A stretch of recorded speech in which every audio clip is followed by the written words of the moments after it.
सूजी प्याज पराठा रेसिपी बहुत इजी है और ये एक परफेक्ट ब्रेकफास्ट ऑप्शन है जो झटपट बनकर तैयार हो जाता है।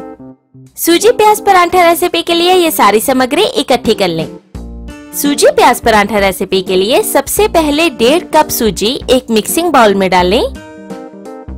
इसमें एक बारीक काटी हुई हरी मिर्ची, आधा चम्मच चाट मसाला,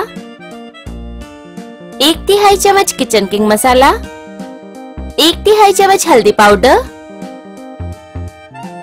और आधा चम्मच या स्वाद अनुसार नमक डालकर इन सभी चीजों को आपस में अच्छे से मिला दें। इस पराठे को सॉफ्ट और टेस्टी बनाने के लिए हम इसमें डाल रहे हैं आधा कप दही। इसमें 3 बारीक काटे हुए प्याज डाल दें और तकरीबन 2 चम्मच देसी घी डालकर इन सभी को आपस में अच्छे से मिला दें। इस मिक्सचर को हमें आटे की तरह गूंद लेना है।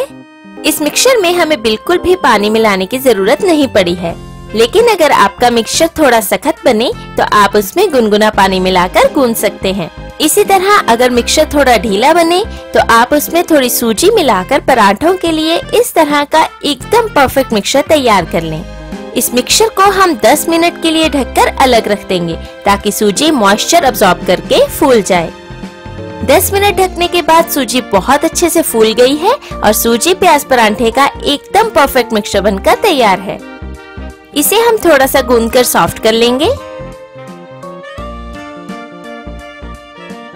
अब हम इस मिक्सचर पर सूखी सूजी लगाकर इसके पराठे बेल लेंगे।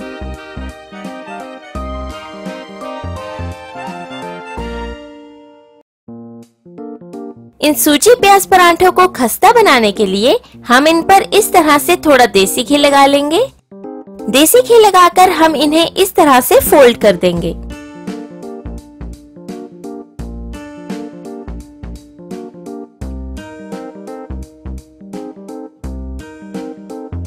अब इसे ड्राई सूजी लगाकर फिर से बेल लें।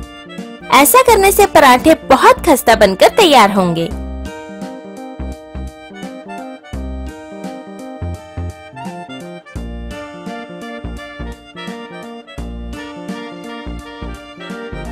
दूसरी तरफ गरम तवे पर थोड़ा देसी घी लगा लें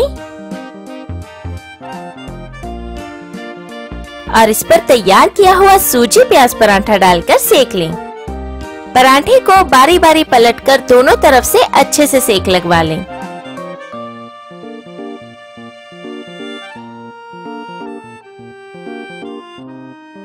और इसकी दोनों तरफ देसी घी भी लगा दें ताकि ये एकदम परफेक्ट खस्ता पराठा बनकर तैयार हो। तकरीबन 2 से 3 मिनट सेकने पर जब ये दोनों तरफ से अच्छे से पक जाए तब सूजी प्याज पराठा सर्व करने के लिए तैयार है। इन मजेदार सूजी प्याज पराठों को बटर और गर्मा गर्म चाय के साथ सुबह नाश्ते में सर्व करें। अगर आपको आज की वीडियो पसंद आई हो तो वीडियो के नीचे दिया लाइक का बटन दबाएं और मेरे चैनल को सब्सक्राइब जरूर करें। और रोज एक नई रेसिपी वीडियो देखने के लिए साथ दिए बेल आइकन को भी जरूर दबाएं ताकि आप मेरी हर नई वीडियो जरूर देख पाएं। धन्यवाद।